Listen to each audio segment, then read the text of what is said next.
அரியலூர் மாவட்டம் மீன்சுருட்டி அருகே ஓடாத ரோடுக்கு பொய் கணக்கு காட்டி ஊராட்சி மன்ற தலைவர் பணத்தை சுருட்டியதால் கொந்தளித்த கிராம மக்கள் ஊராட்சி மன்ற அலுவலகத்திற்கு பூட்டு போட்டு போராட்டத்தில் ஈடுபட்டனர். சலுப்பை ஊராட்சிக்குட்பட்ட அனைத்து வார்டுகளிலும் சாலை, குடிநீர் வசதி உட்பட பல்வேறு திட்டங்களை மேம்படுத்த 40 லட்சம் ரூபாய் அண்ணா மறுமலர்ச்சி திட்டத்தின் கீழ் அரசு நிதி ஒதுக்கியதாக கூறப்படுகிறது. பஞ்சாயத்துக்கு பணம் வந்ததே தவிர ஒரு திட்டமும் வந்து சேரவில்லை என்றும், பஞ்சாயத்து தலைவரும் கிளார்க்கும் சேர்ந்து ஒரு சில வார்டுகளில் மட்டும் பேருக்கு பணிகளை செய்துவிட்டு மீதி பணத்தை சுருட்டி கொண்டு பணிகளை முடித்தது போல் பொய்க்கணக்கு எழுதியதாக குற்றம் சாட்டப்படுகிறது.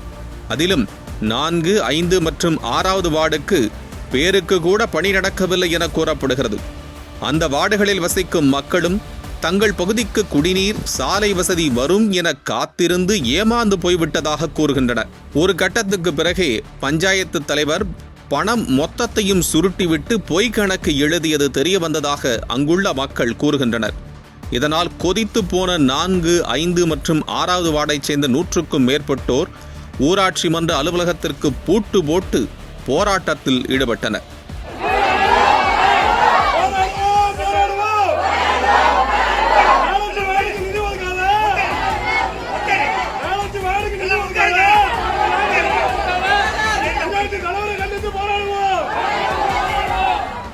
இதுகுறித்து தகவல் அறிந்த சம்பவ இடத்துக்கு விரைந்து சென்ற மீன்சுருட்டி காவல் ஆய்வாளர் பிரேம்குமார் தலைமையிலான போலீசார் போராட்டத்தில் ஈடுபட்டவர்களை சமாதானப்படுத்தினர். இதையடுத்து ஊழல் செய்யும் ஊராட்சி மன்ற தலைவர் மற்றும் கிளார்க் மீது நடவடிக்கை எடுக்க வேண்டும் என கிராம மக்கள் மாவட்ட நிர்வாகத்திற்கு கோரிக்கை விடுத்துள்ளனர்.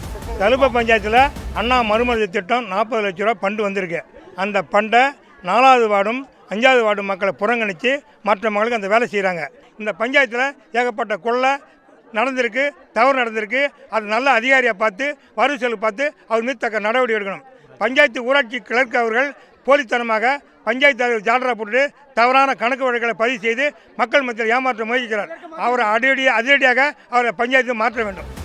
தேர்தலில் வென்று பதவிக்கு வரும் பலர் இந்த 5 வருடத்தில் சொத்தை சேர்த்தாத்தா உண்டு என்று மக்களுக்கு சென்று சேர வேண்டிய பணத்தை கொள்ளையடிக்கின்றனர். ஆனால் அப்பாவி மக்களோ தங்களது உரிமைகளை எப்போதும் போராடியே பெற வேண்டிய நிலையில் உள்ளனர் என்கின்றனர் சமூக ஆர்வலர்கள்.